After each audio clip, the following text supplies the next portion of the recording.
Morning, High Trust Today members. Great to be in our community today, and thank you for chiming in on our live video. We're going to start here in about 45 seconds. Let me know your questions as we kind of go along here, and if I spur some thoughts in your mind that you may want to interact on, go ahead and throw those questions up. I'm excited about our time together, so we're going to do a 30-second countdown right now, and then we will get going.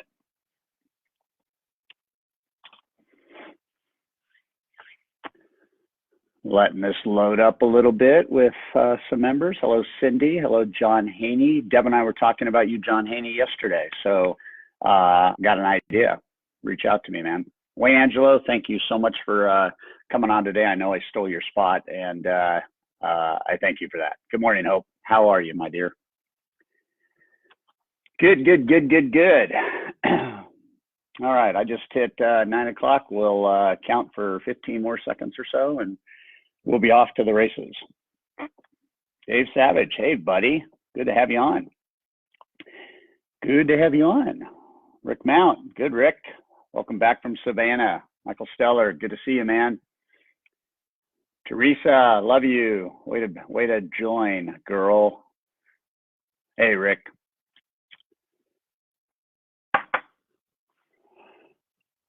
All right, well, so we'll see how this loads up, and I do want to get going. We have every Wednesday, as you know, one of our coaches chimes in and shares with you his or her thoughts about kind of trends and what the market's doing and where we're going and all those cool things. And I want to thank Wayne Angelo because I stole his spot today, and I'm robbing you of Wayne Angelo today, and I know he'll be back on in our cycle, but I wanted to jump on today for a couple of reasons. Number one, I think that there is a tremendous amount of guidance that's necessary today in the volatile times that we're kind of in. Not only volatile as a country, but if you've been watching the market, obviously, I posted something from Fannie Mae this morning that had a pretty involved synopsis on kind of what's happening with the market and so on and so forth. And it's good times and it's hard times, right? And so my perspective today has to do with 4 decisions that I think every professional needs to embrace in volatile times.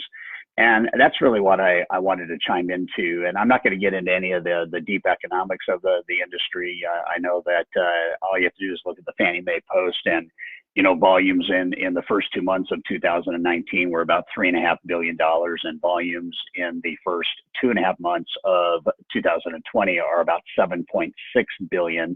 You look at that and you just start to think about, we're lucky to be in the business we're in, but we're also in a business right now that's challenged. So let me start off by telling you one thing that I think everybody has to absolutely own in the times that we're in. And I'm going to tell it to you by telling you a quick story. So as is the case with almost everything today, we can't go to churches, we can't go to hotels, we can't go to open meetings, we can't do any of that stuff. And so Deb and I decided to go to church this Sunday online, and it was very interesting. The pastor was talking about kind of uncertainty, right? And we know the Chinese characters that explain crisis also simultaneously say that in any tough time there's opportunity, and obviously there is challenge. There's good and there's bad. Anyway, our pastor was talking about the solution to get through any difficult time. And I'm a believer that difficult times shape us. I'm a believer that the tough times that we face are the times that really bring out our character and who we are as individuals. I believe that tough times never last. I think tough people do. And I'm counting on that, as we watch the leaders of this country navigate, as we watch the world respond to this unprecedented time in history. We look at SARS and we look at MERS and we look at some of these things from the past. And, America had 2 people die with SARS and with H1B or HV1, whatever that one was.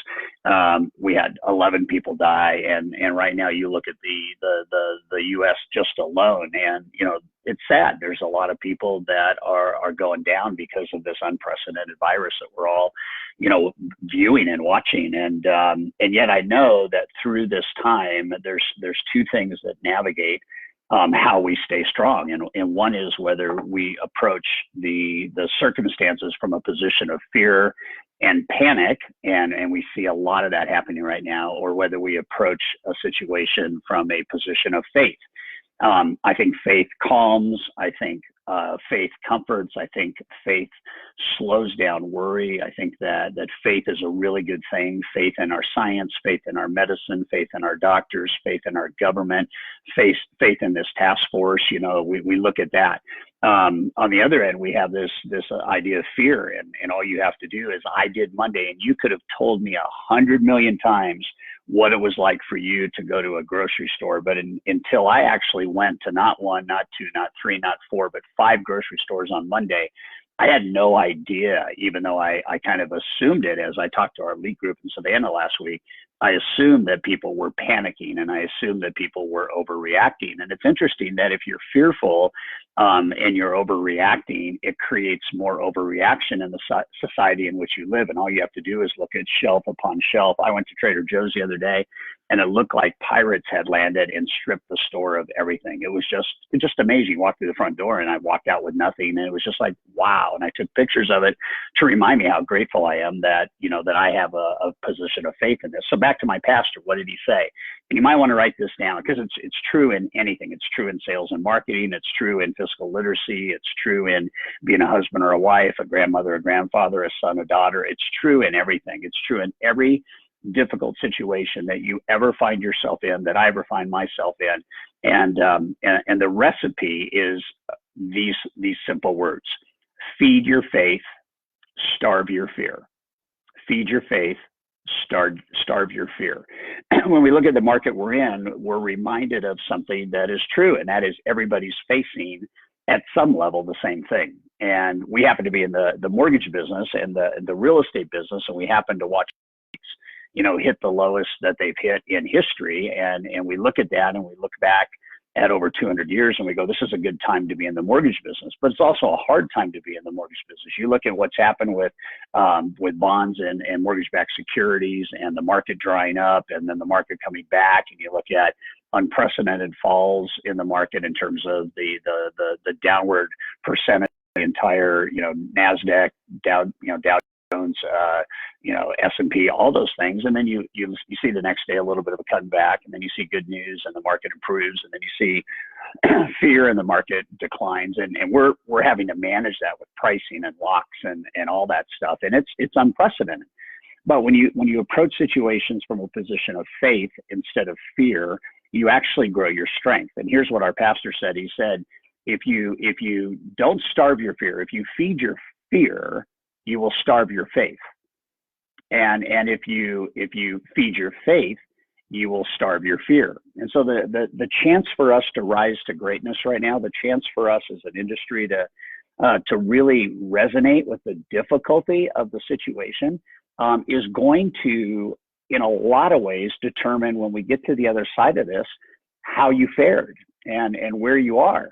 And I wrote down something that one of my life coaches talks about, and I showed this at Mastery last year. She said that what's in front of you is exactly what should be. And I know that sounds like a crazy idea, because nobody woke up 3 weeks ago and said, you know, we're getting ready to have one of the most scary viruses that's ever hit the stage, the world. Nobody ever said that, but here we are 3 weeks into it, and actually it started in November with the first case, but it is frontline. It is the news today, right? And we're seeing this, and we're watching it, and we're hearing it, and you got to respond. You got to respond, and you got to be strong, and you've got to be committed to your best version of you as you go through this. Everybody in High Trust today, everybody that's in the mortgage industry that we've impacted and that our partners have impacted, everybody has a chance to make an amazing difference right now. And so when we think about faith and fear, we think about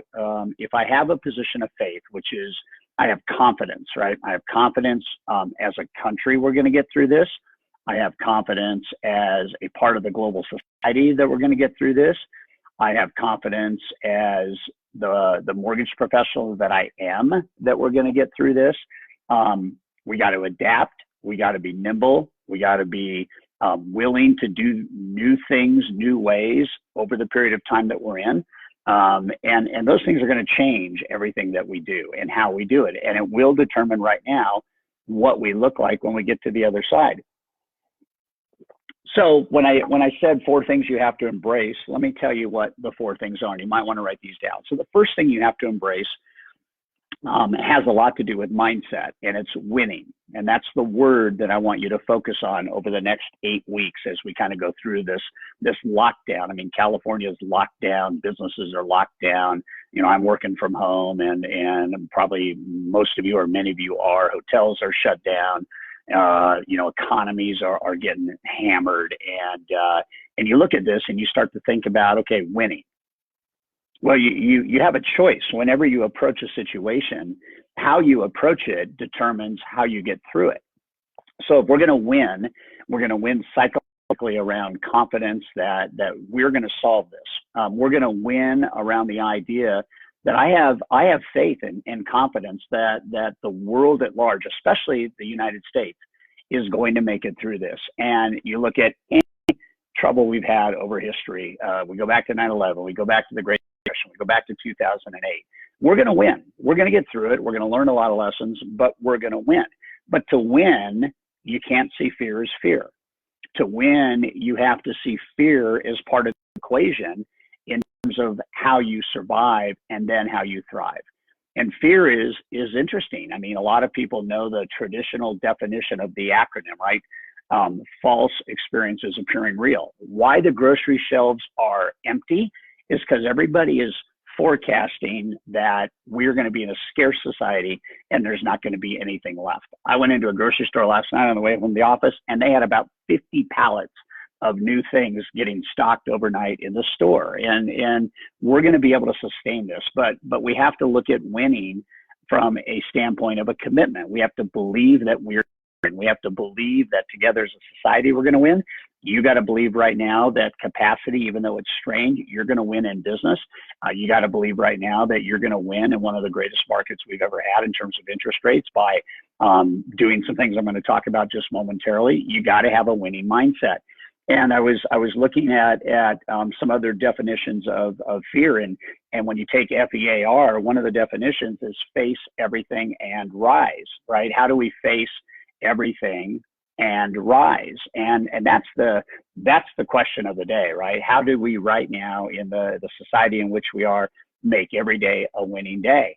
And ultimately, how do you take what the world is seeing as negative? And I'm not minimizing it. It is scary. But at the end of the day, how do you get excited about discovery? I'll give you an example. So 45 people in Washington are now and have now begun the first round of trial tests for the coronavirus vaccine, right? And if you listen to doctors, and this is a business lesson right here. If you listen to any of the doctors that are on the task force, what they're telling us is that as soon as this vaccine is developed, it's not only going to solve the COVID-19 problem that we have, it's also going to solve 3 or 4 other respiratory illnesses for which there is not a vaccine. So one moment in time that is clearly a hard faith testing moment in time is going to produce a product response that's going to solve other issues in that domino effect. Just like you, when you change anything in your mortgage practice for the positive, it should have a domino effect on other things in your mortgage practice. And so when we think about winning, it is clearly a mindset. And one of the things I wrote down is how you see one thing really determines how you see everything. And it points me back to a great book that my grandmother gave me when I was 16 called Success Through a Positive Mental Attitude. And in that particular book, lots of great things, but I remember a quote that went something like this: there's very little difference between people that succeed and people that fail. But the little difference is the big difference. The little difference is attitude, and the big difference is whether it's positive or negative. When you study Martin Seligman, who is probably the preeminent authority on the psychology of success and, more importantly, happiness and optimism, he tells us that if you have a faith bent towards any situation, a sales call, a borrower who's pushing you for this, a real estate agent who might be pushing you for this, a manager that maybe you've had a break in trust with, whatever it is, what he tells us is that if you see the good in that instead of the bad in that, you will be most often 2 to 3 times more successful than the person who takes that same situation and sees it as negative. And so faith promotes an attitude of winning. We sent out a response, a email response today from, our company and the hearts that we have about what is going on. And, one of the things that Linda Davidson tells me all the time as we think through how we navigate structuring content and sales mastery and things like that. Some of the words I remember most from her in our conversations are the words, "This too will pass." And we know it will. We know that tough times never last, tough people do. So what's your attitude every day towards winning? The second thing that I want to talk about is I want to talk about embracing connection, and connection most specifically during difficult times, right?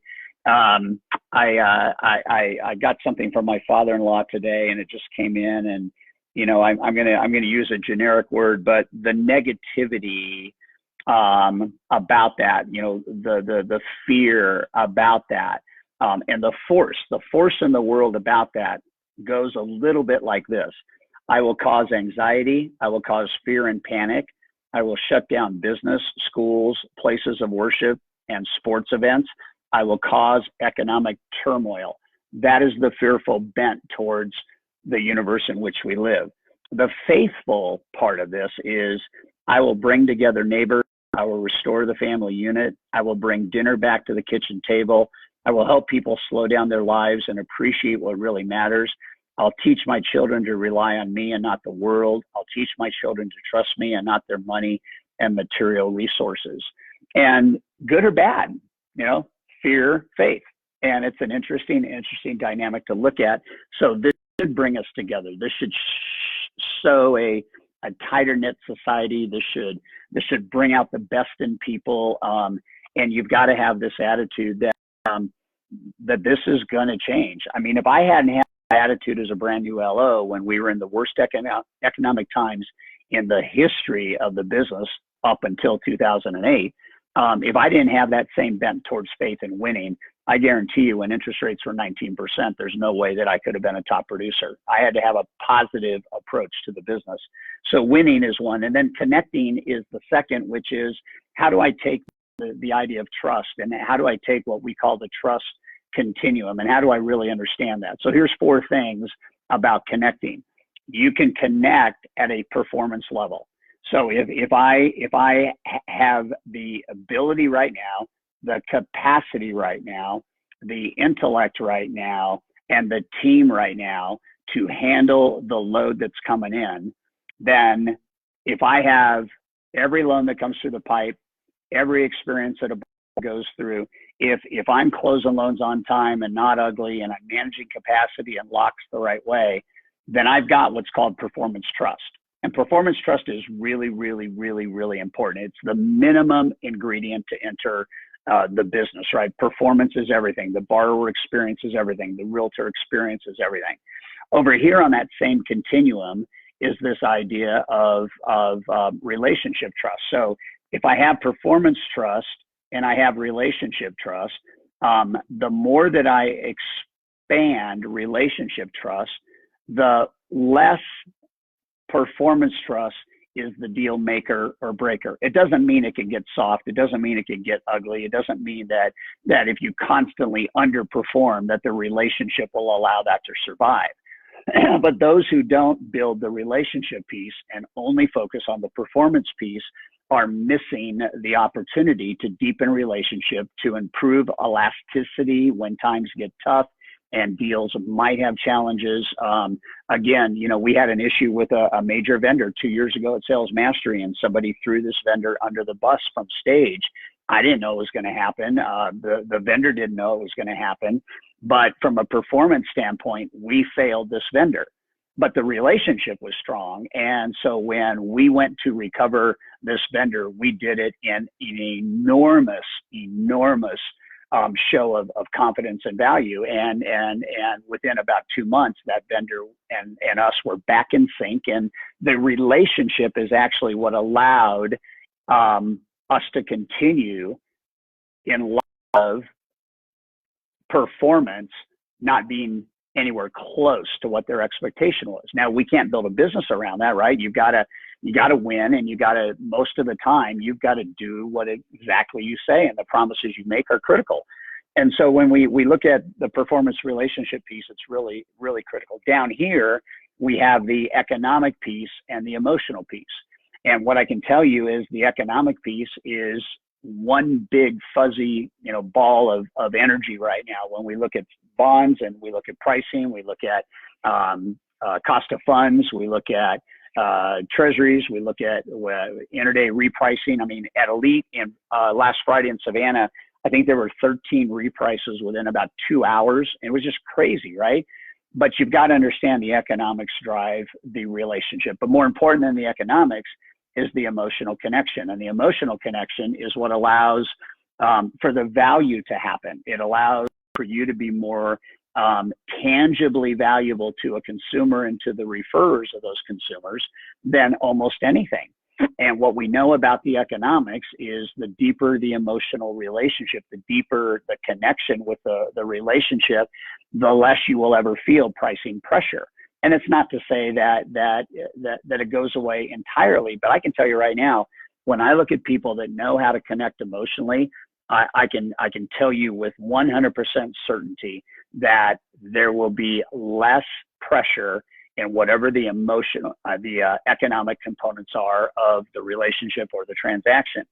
And so we really have to start to look at what I brought up at Mastery, that we've got to be more about connecting and attracting than we do about promoting and selling, right? And so we've got to really today connect at a higher level possible. And there's ways to do that, I think, that are critical. And obviously the move to video is really important, particularly in times like we're in right now. I mean, this little tool right here, right? This little tool right here, or, your desktop in front of you, or, there's a recording studio if you have one. Video is the future. I'm gonna quote something right now from Mark Zuckerberg at Facebook. This was last week. He said, I see video as a mega trend, same order as mobile. We're going to be in a world in a few short years from now where the vast majority of content between people and businesses will be video.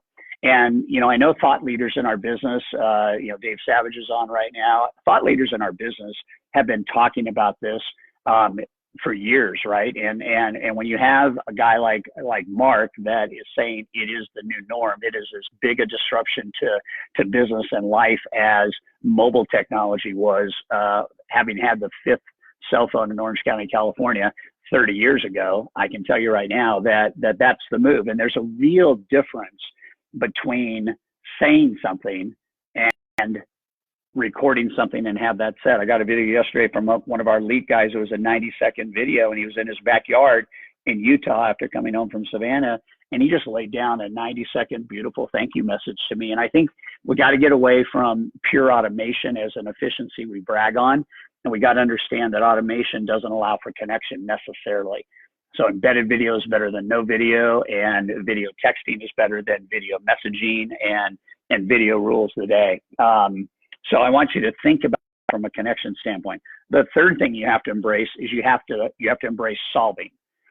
And the future of our business is he who creates the best solutions is going to have the best clientele, the best client loyalty, the best client stickiness.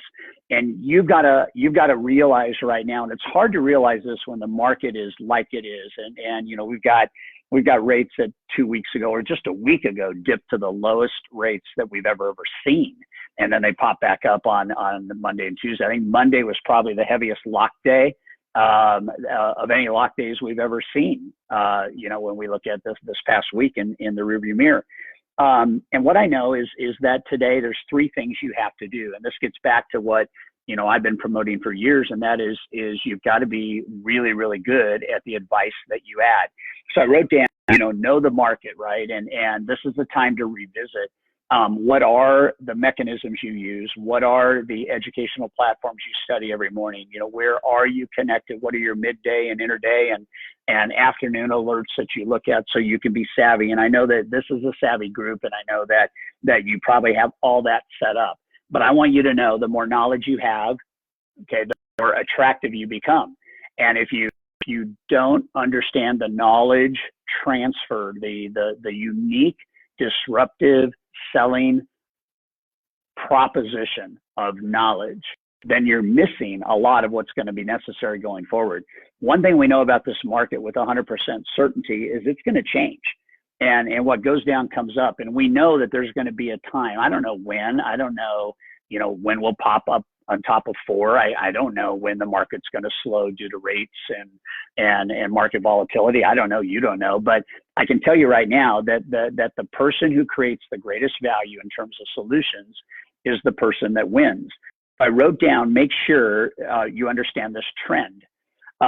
Emotional value is absolutely 100% on the rise, and economic value is 100% on the decline in terms of decisioning. But what allows you to connect emotionally is when you solve economic problems. And the greatest economic problem facing the United States is somewhere between 7 and 8.5 out of every 10 consumers, borrowers that we service every single day, claim that financial stress is the biggest stressor in their life. And so we have this new move towards fiscal literacy. We have this new move to consumer centricity. We have this new move that the local lender has got to really realize that my outreach has got to be beyond just the traditional referral models like realtors and builders. It's got to be on the new horizon. It's got to be in the middle of what we see, you know, consumer direct being and what we see the traditional local models. And so we're on the path right now as a company to really solve the economic challenges that, you know, between 70 and 85% of consumer group of 10 is facing. And so when we look at solving, the third thing I wrote down is you have to be prepared to answer. And one of the greatest things I think in today's society that we have as a tool is the idea of content on demand, the idea of instant answers, right? I mean, I can sit here and open Google Chrome right now and open the screen, and you could tell me right now, Cindy's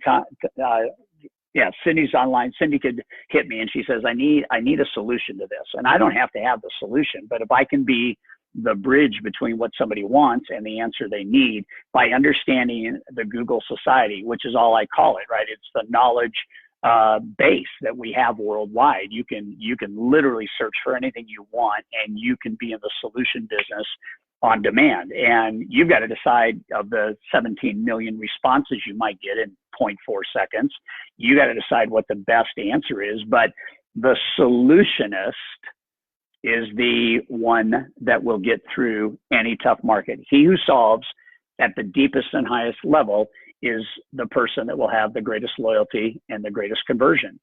So change your conversations a little bit. Ask questions you've never asked so you can learn things you've never learned, so you can solve things you've never solved. That's the key to that one. So embrace winning, embrace connecting, embrace solving. And then the last one is embrace engaging. Embrace engaging. And what we see happening in the society in which, you know, we exist every day is there's a plea for empathy. There's a plea for humanity. I was in Kalamazoo, Michigan last week, and I had a chance to work with our friends at Ameriprise and part of their mortgage rally, and it was really a sensationally good time. But I had a chance to sit down with their CMO, and we were talking about their theme for the year.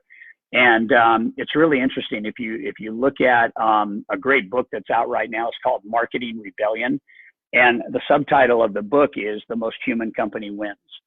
And I think that what's happening right now is we need to rehumanize mortgage. We need to rehumanize the borrower experience. And that is really hard to get your head around when your pipeline is probably bigger than it's ever been. People desire, at the deepest level of transaction pressure, and let's face it, it'll never change, but buying a house and financing a house is probably the most fearful thing that people approach, even though they're excited about it and they're optimistic about it. And our job is to engage at a level where, as Donald Miller told us at ALE 2 years ago, where we become the expert guide in helping our consumers win. And if you can understand engagement, which is deep, it's real, it's empathic. If you can understand right now as I speak, that humanity as a desired transactional component versus technology as a desired transactional component, humanity is outpacing technology by 11 points. That means that the world still desires, except for India, Venezuela, and Brazil, the world still desires a mix between humanity and technology. But humanity is winning by 11 points. And that's worldwide. That's everywhere except for the regions I just mentioned.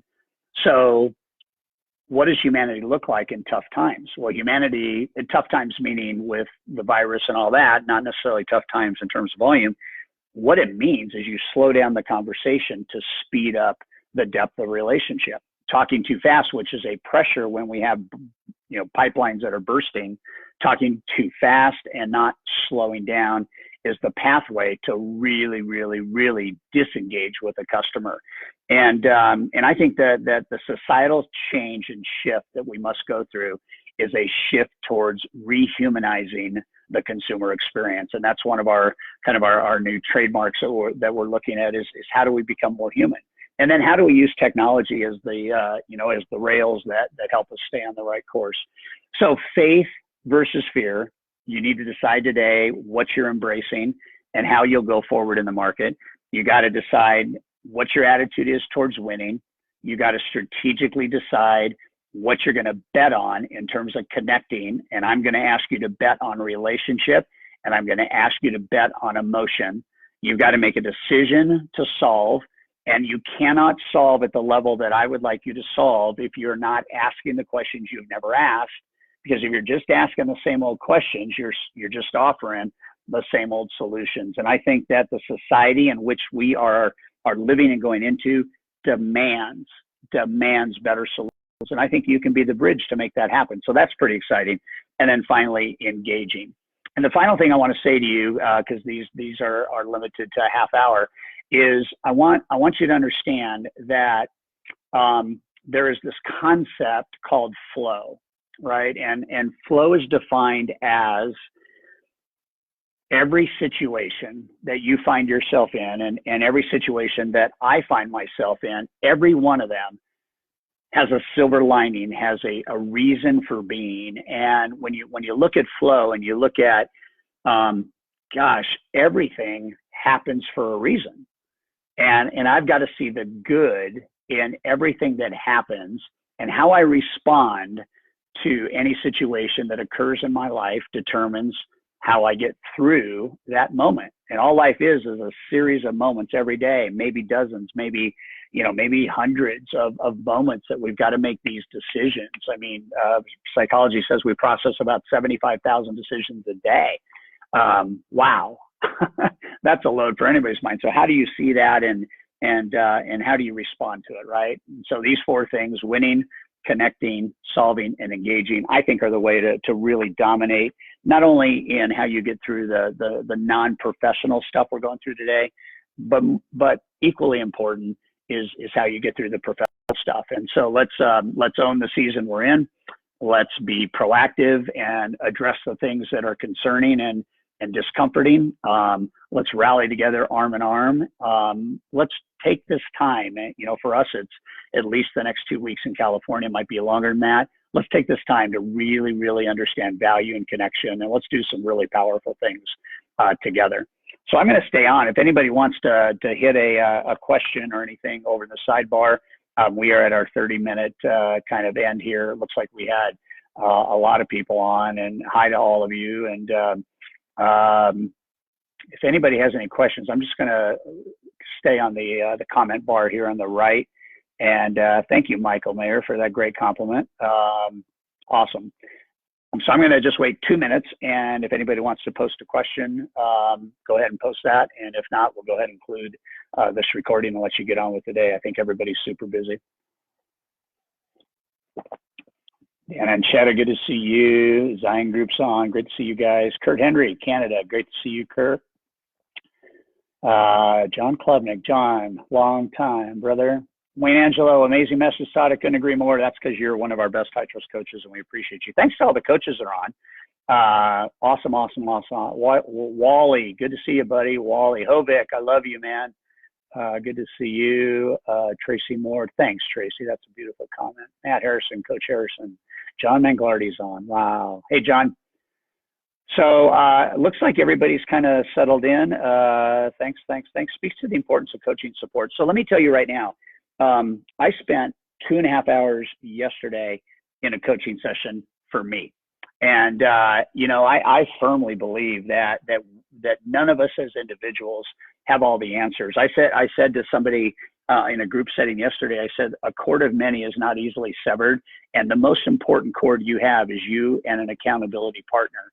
And so the reason why high trust coaching was invented, and the reason why high trust today as an ecosystem was launched, is we all need accountability. You can be a thought leader and you still need accountability. You can be brand new, like some of you on High Trust Today were just 2 years ago, and you can be scaling, but you can't. Here's the goal in life. The goal is to minimize the amount of bad decisions and maximize and optimize the amount of good decisions. And until the win column is bigger than the loss column, we have a chance to improve. And then the danger is, once the win column is much bigger than the loss column, we have a danger to regress.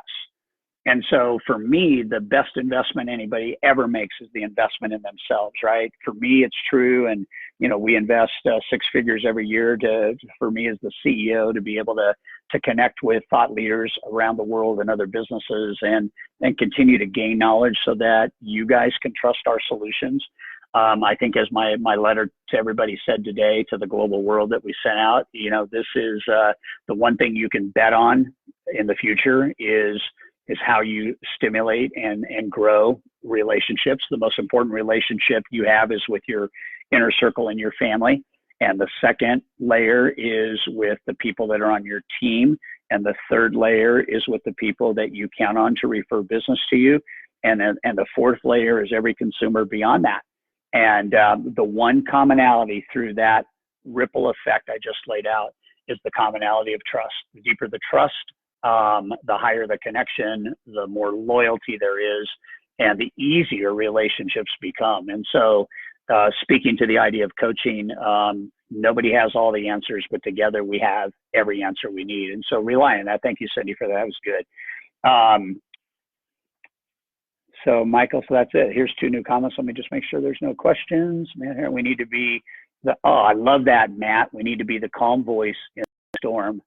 There's a song by a band called Newsboys called "Stay Strong," and if you wanna really get motivated today, listen to that song "Stay Strong" by Newsboys.